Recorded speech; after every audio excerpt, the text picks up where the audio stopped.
This is our special broadcast of elections 2024. As we continue watching the numbers as they trickle in, we're watching them from every vantage point throughout the country, of course. And even though there are early stages, we've seen predictions already being made, at least insofar as the CSIR's modeling is anything to go by. But there's the leaderboard as things stand, a whole lot more populated now than it was even just 24 hours ago.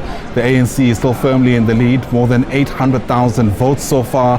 The DA with more than 470,000. The MK party, interestingly, making headway at this early stage, upwards of 150,000, and the EFF at just above that at 163,000 votes. Let's continue making sense of how all of this is unfolding on the ground, so to speak. We'll begin in the Western Cape.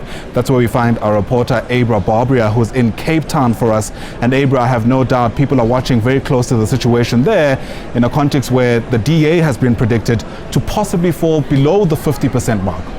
Ayanda, good afternoon. Now, even though going into this election, the Western Cape was marked as one of the hotspot areas, in fact, what we have heard over the last 2 days is that there is nothing to report. Everything is run smoothly on the ground. The IEC, the last indication we got from them is that they have had nothing, no problems to report. We have not been briefed by them today. We're still waiting to hear when we are going to be getting a briefing from the IEC in the Western Cape today. But so far, everything has gone well in the Western Cape. I'm going to move to the board now. With me, I have Dr. Harlan Klute of the University of the Free State, who of course is going to help us unpack and understand exactly what is happening on the board and how those numbers will translate into dynamics, political dynamics in the province. Doctor, thank you so much for joining us. Thank you. Let's just have a look at the board. As things stand, we have the DA at 197,000, just over. We have the ANC at 82,000, just over. Then we're looking at I think it was the PA just over 47,000, and then the EFF at 16,000. So earlier, when the current Premier of the Western Cape entered the building, his colleagues, the Mayor of Cape Town and some of the MECs all stood up and they applauded. Now, currently, we are standing at 32.25% of the votes already counted in the Western Cape. Is the DA correct to be reacting and celebrating at this point? No, I think it's still early days for the DA. It's only 30% of the vote that is in. And so I think the big question is whether they'll be able to maintain that majority as the votes come streaming in from other areas, specifically the rural areas as well. Speaking of the rural areas, we're looking at the Patriotic Alliance. From what I saw just on the ground where I was, there was a lot of support for the Patriotic Alliance. The figure that we see for them at the moment, okay, it's jumped now. Okay, I think I see 50, just over 50,000. What does that indicate? I think it shows that the Patriotic Alliance goes for the traditional DA voters. And so traditionally, if you take 15 years back, politics in the Western Cape, the ANC used to dominate the rural areas. Then that flipped to the DA controlling the rural areas. And now we've seen in the last by-election, for example, in Oudtshoorn, in Swartland municipality, where the PA took traditional DA votes from them. So it's going to be interesting to see how the rural landscape will change. We've got 5 districts in the Western Cape.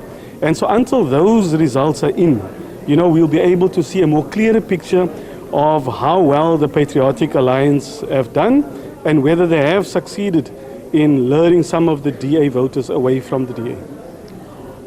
At 32.25% of the vote counted, is it too early for us to be talking about coalitions? And if we are looking at coalitions, what dynamic do you think we are looking at? I think we're going to, if you talk coalitions, the DA have got the Moonshot Coalition. They've got their traditional allies in there, the ACDP, the Freedom Front, and some of the other parties.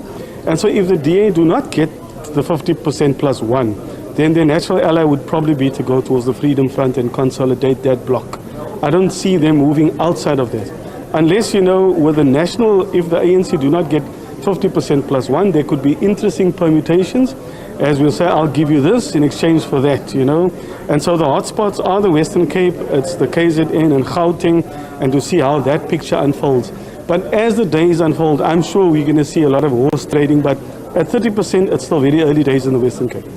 we're looking at Sunday? Is that also what you suspect? I think probably by Saturday we'll be able to know for sure, how the Western Cape, how the politics have unfolded here. But it is exciting times, and it is expected if the Premier comes in from the DA that they should clap and applaud. So it's early days, but it's interesting times. Exciting and interesting times indeed, according to Dr. Harlan Klutter, who's just helped us understand what the current political picture is in the Western Cape and what we can possibly expect from Saturday onwards. But we are hoping to get a briefing from the IEC in the Western Cape in the next few hours. And of course, once we have more information from the region, we will be sharing that with you. Ayanda? Abra Barbier, thanks very much indeed. Abra is live to us from Cape Town in the Western Cape.